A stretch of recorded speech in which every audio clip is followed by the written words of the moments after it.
अखिलेश कटियार जी, अखिलेश यादव को लगता है कि अप्रिय घटना हो सकती है रामजीलाल सुमन के साथ में, तो इस तरह का बयान रामजीलाल सुमन की तरफ से क्यों दिया गया जिससे लोगों की जनभावनाएं जुड़ी हुई हैं?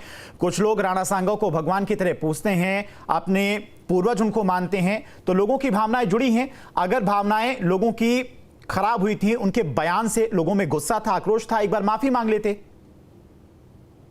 धीरेन्द्र अवस्थी जी, मैं न्यूज स्टेट के सभी श्रोताओं को प्रणाम करता हूं और भारतीय जनता पार्टी के प्रवक्ता जो भट्ट साहब हैं, उन्होंने बातें जो रखी कि अनर्गल बोलना, भाई आप अवस्थी साहब बिल्कुल अच्छे से समझते हैं, आप बहुत वरिष्ठ पत्रकार हैं।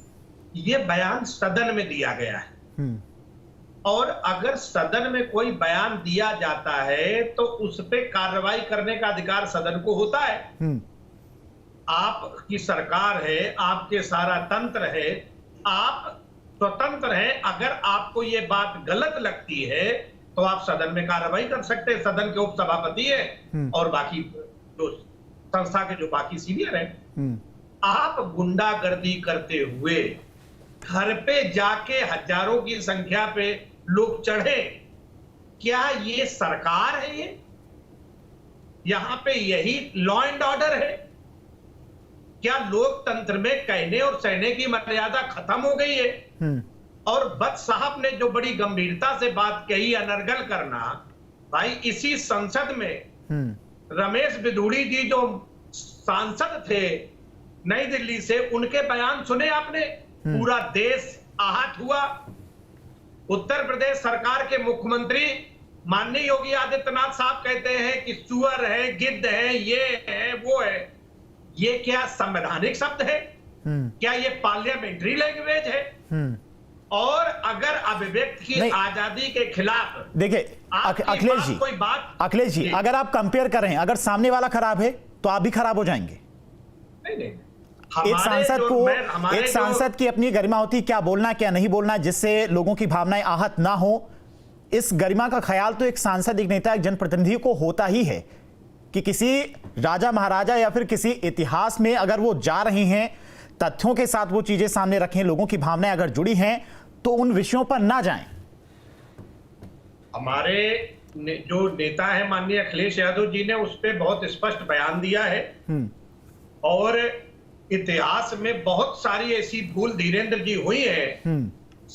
हमारे महाराज छत्रपति शिवाजी महाराज का भी राज तिलक पैर के अंगूठे से काशी के ब्राह्मणों ने किया था। वो भी एक इस देश में कृषक किसानों का अपमान था। हम नहीं कहते कि उस पर कोई माफी मांगे। यहाँ पे एकलव्य का चाहे अंगूठा काटा गया हो, चाहे शंभू की गर्दन काटी गई हो, यहाँ पे तो बहुत सारे ऐसे मामले हुए। लेकिन अब तो लोकतंत्र है। यहाँ पे पुष्यमित्र शुंग ने हजारों बुद्धिस्टों की गर्दन काटी। हम उधर जाके बात नहीं करना चाहते। हम तो ये जानते हैं कि कानून की सरकार है धीरेन्द्र जी, यहाँ पे व्यवस्थाएं सही चले और सरकार सबकी सुरक्षा सुनिश्चित करे, और अगर वो करने में असफल है तो योगी जी सरकार चलाना छोड़ दे। सुरक्षा का भय क्यों लग रहा है? प्रदेश है, प्रदेश की सुरक्षा की जिम्मेदारी प्रदेश सरकार पर है। हर एक नागरिक की सुरक्षा की जिम्मेदारी प्रदेश सरकार पर है। किसी के साथ भी कोई अप्रिय घटना होती है, चाहे वो कोई बड़ा नेता हो या फिर आम आदमी हो, किसी के साथ कोई अप्रिय घटना होती है तो पुलिस उसमें कार्रवाई करती है। करणी सेना जब वहां पर हंगामा कर रही थी रामजीलाल सुमन के घर पर, तो वहां पर पुलिस फोर्स भी काफी संख्या में मौजूद थी। तो ये भय क्यों? और जैसा कि विजय कौशिक जी भी कह रहे थे कि कहीं सुरक्षा अपनी बढ़वाने के लिए तो इस तरह की बातें नहीं कही जा रही।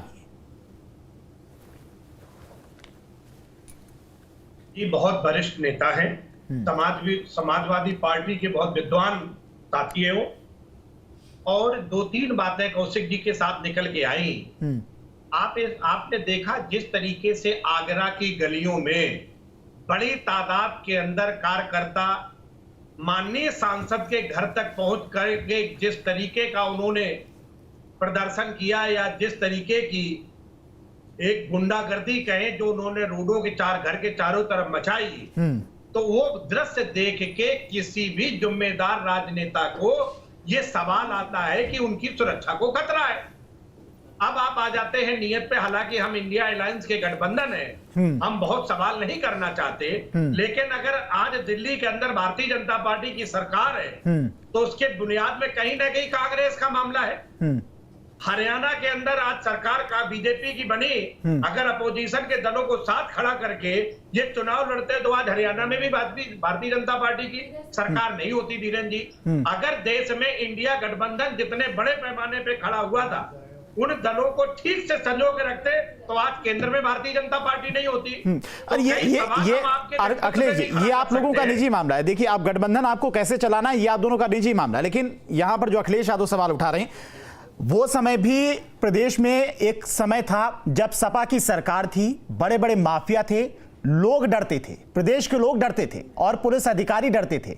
तब तो अखिलेश यादव की तरफ से इस तरह से बातें नहीं की जाती थी कि अगर किसी के ऊपर या किसी के साथ अप्रिय घटना हो जाएगी तो उसकी जिम्मेदारी सरकार लेगी। धीरेन्द्र जी, मैंने सिर्फ ये बात इसलिए बताई क्योंकि कौशिक साहब ने जो आरोप लगाया कि मिली जुली राजनीति है, इस देश में बड़े बुद्धिमान, बड़े चिंतकों ने कई बार कहा है कि भारतीय जनता पार्टी और कांग्रेस एक ही सिक्के के दो पहलू हैं। एक बार, और दूसरा जो आपने आरोप लगाया अवस्थी जी, आप उत्तर प्रदेश के अपराध के सूचकांक निकाल के देख ले तो ये आपको जानकारी मिल जाएगी कि अपराध हमारे सरकार में ज्यादा थे या भारतीय जनता पार्टी। 142 अरब की अवैध संपत्तियां जब्त की गई। कोई माफिया गुंडा एक दिन में पैदा नहीं हो जाता है, कभी न कभी किसी न किसी सरकार की तरफ से उसे शरण दी गई थी, तभी तो आज माफिया वो इतना बड़ा माफिया बन गया और अवैध प्रॉपर्टियों पर कब्जा करके बैठे थे। इतने बड़े माफियाओं के ऊपर कार्रवाई हुई है, रोज एनकाउंटर हो रहे हैं। ये माफिया और बदमाश एक दिन में तो पैदा नहीं हो गए। अवस्थी जी, आपने जब जमीन की बात की, वक्त के जमीन की, तो उत्तर प्रदेश के अयोध्या में जो डिफेंस की लैंड थी वो श्री रविशंकर अडानी और बाबा रामदेव को दे दिया आपने। तो वक्त के पीछे का खेल जमीनों का खेल है, उसको अपराध से जोड़ के नहीं देखना चाहिए हमें। और पिछले 12 साल से दिल्ली में मोदी जी की सरकार है, 7 साल से योगी जी की सरकार है और आपसे अपराध खत्म ही नहीं हो रहा है। तो ये कौन सा सवाल है भाई?